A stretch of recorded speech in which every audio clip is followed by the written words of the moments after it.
لباس کا پہننا یہ اللہ رب العالمین کی طرف سے ایک بہت بڑی زینت ہے۔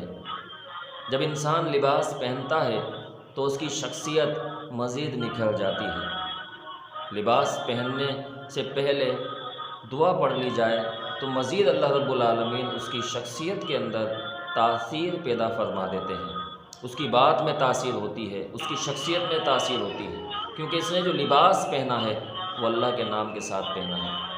جب بھی آپ لباس پہنیں انشاءاللہ اس کے پڑھنے سے آپ دیکھیے گا کہ اللہ رب العالمین آپ کے اندر ایک تاثیر پیدا فرما دیں گے۔ ابو داؤد کے اندر، ترمذی کے اندر یہ روایت موجود ہے۔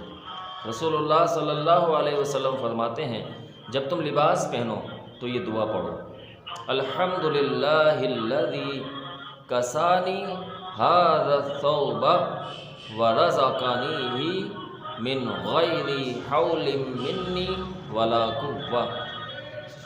ترجمہ: تمام تعریفیں اللہ ہی کے لیے ہیں جس نے مجھے یہ لباس پہنایا اور مجھے میری کسی طاقت اور قوت کے بغیر عطا فرمایا۔